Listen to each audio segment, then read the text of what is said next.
मुरली अमृत की धारा है धारा, जो देती दुखों से किनारा।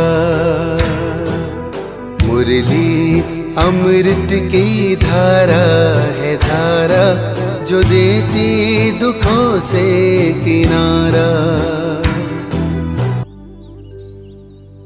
जब हम आध्यात्मिकता के रास्ते पर चलते हैं तो कभी कभी एक प्रश्न मन में उठता है, अगर भगवान साथ हैं तो फिर जीवन में इतनी उलझनें और विघ्न क्यों हैं? क्या ये रुकावटें हमें पीछे खींच रही हैं या आगे बढ़ा रही हैं? आज की मुरली इस रहस्य को पूरी स्पष्टता से खोलती है। संबंधों का सच, माया की बॉक्सिंग और कैसे हम हर परिस्थिति में अडिग रह सकते हैं। तो आइए सुनते हैं पूरी मुरली का विश्लेषण। ओम शांति, नमस्कार, सुप्रभात। मीठे मीठे भाइयों बहनों, आज बाबा हमें बेहद गहराई से एक बात समझाते हैं, नाता किससे जोड़ना है। जब आत्मा इस शरीर में आती है तो सबसे पहले उसका संबंध देह से जुड़ता है, फिर माता, फिर पिता, फिर भाई बंधु और धीरे धीरे पूरी दुनिया से नाता बन जाता है। लेकिन बाप कहते हैं ये सभी नाते देह के आधार पर हैं, इसलिए ये अस्थाई हैं और कलयुगी हैं। इसलिए बाप की स्पष्ट आज्ञा है, इन सब से बुद्धि का योग हटाकर एक मुझ परम पिता से जोड़ो। यहाँ ध्यान देने वाली बात यह है कि यह बाहरी त्याग नहीं है, यह अंदर की स्थिति है। हम घर परिवार में रहते हुए भी अंदर से डिटैच्ड रह सकते हैं। और साथ ही साथ बाप यह भी कहते हैं, सिर्फ मुझसे नहीं बल्कि नए सत्युगी जगत से भी अपना संबंध जोड़ो, क्योंकि वही तुम्हारा भविष्य है। अब एक बहुत गहरा प्रश्न कि इस ज्ञान मार्ग में जब बाप परमात्मा साथ है तो विघ्न क्यों आते हैं? बाबा इसका बहुत सुंदर उत्तर देते हैं। यह ड्रामा में पहले से नूंद है, विघ्न आने ही हैं, क्योंकि जब असुर विघ्न डालते हैं तभी पाप का घड़ा भरता है।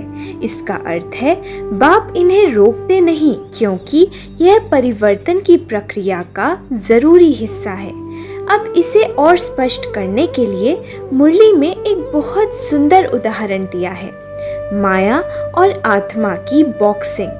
जैसे दो पहलवान रिंग में होते हैं, एक वार करता है, दूसरा बचता है, फिर पलटवार करता है। वैसे ही एक तरफ हम हैं और दूसरी तरफ माया। हम चाहते हैं कि मैं शांत रहूं, याद में रहूं, स्थिर रहूं, लेकिन माया बार बार गिराने की कोशिश करती है, कभी क्रोध से, कभी आलस से, कभी भ्रम से, कभी व्यर्थ विचारों से। कभी जब हम जीतते हैं तो मन शांत रहता है, कभी माया जीतती है तो विचलित हो जाते हैं। लेकिन इसका मतलब हार नहीं है, यह अभ्यास है जिससे हम मजबूत बनते हैं। बाप कहते हैं माया भी कम नहीं है, पहलवान है। खासकर जो अच्छे बच्चे हैं उनके सामने और जोर लगाती है, लेकिन हमें घबराना नहीं है बल्कि सजग रहना है।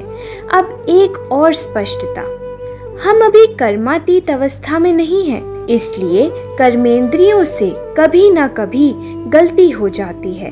कर्मातीत अवस्था तक पहुंचने में समय लगता है। जैसे एक बच्चा धीरे धीरे बड़ा होता है, वैसे ही आत्मा भी धीरे धीरे सतोप्रधान बनती है। इसलिए अगर बीच बीच में गिरावट आती है तो निराश नहीं होना है। बाबा ज्ञान और भक्ति का अंतर भी समझाते हैं। दुनिया अभी भी शास्त्रों और भक्ति में उलझी हुई है। कितनी अविश्वसनीय बातें लिख दी हैं।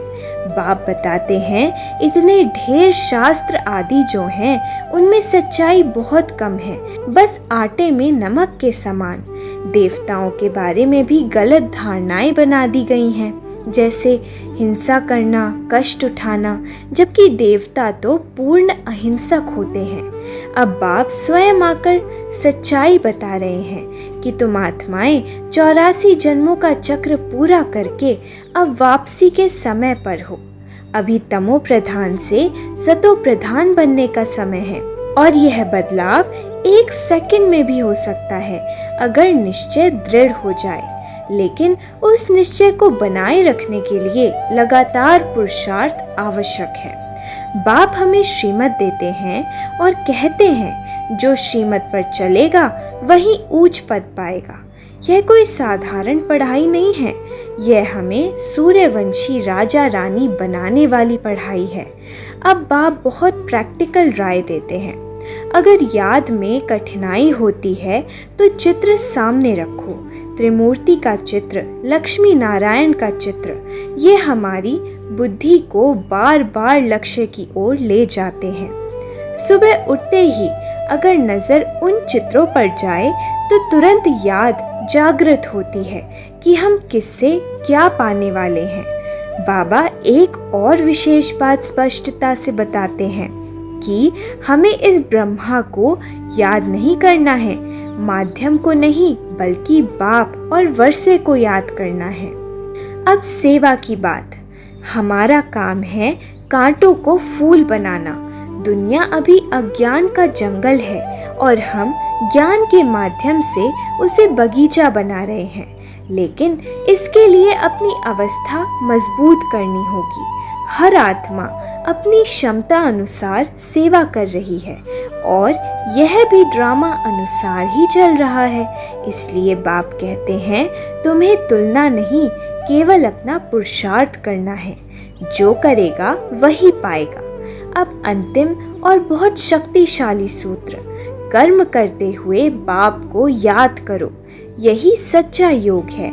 यही योग हमें निरोगी, शांत और शक्तिशाली बनाता है। यही योग हमें हमारे लक्ष्य सतयुग तक पहुंचाता है। अच्छा, आज बाबा ने वरदान दिया है, मनन द्वारा बाप की प्रॉपर्टी को अपनी प्रॉपर्टी बनाने वाले दिव्य बुद्धिवान भव। इस वरदान में मनन शब्द सबसे महत्वपूर्ण है। सिर्फ सुनना, पढ़ना या दूसरों को सुनाना यह पर्याप्त नहीं है। जब तक ज्ञान अंदर बैठकर अपना अनुभव नहीं बनता, तब तक वह स्थायी परिवर्तन नहीं लाता। मनन का अर्थ है ज्ञान को बार बार सोचना, उसे अपनी जिंदगी से जोड़ना और हर परिस्थिति में उसे लागू करना। जब हम ऐसा करते हैं तब ज्ञान जानकारी नहीं रहता, वह शक्ति बन जाता है और तब आत्मा में एक अलग ही नशा और स्थिरता आ जाती है जिसे कोई भी परिस्थिति हिला नहीं सकती।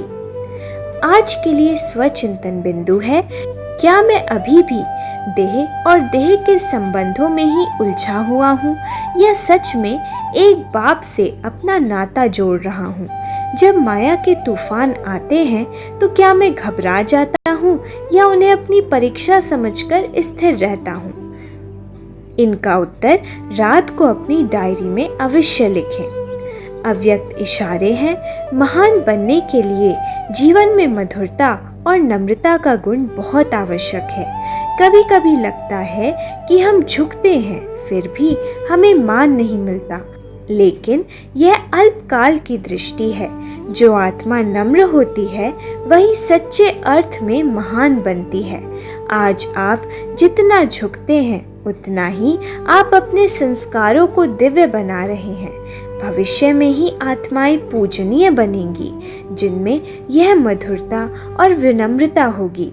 इसलिए झुकना हार नहीं है, यह आपकी ऊंचाई का आधार है। मुरली का स्लोगन है, मन की उलझन को समाप्त करने के लिए निर्णय शक्ति को बढ़ाओ। अच्छा, ओम शांति।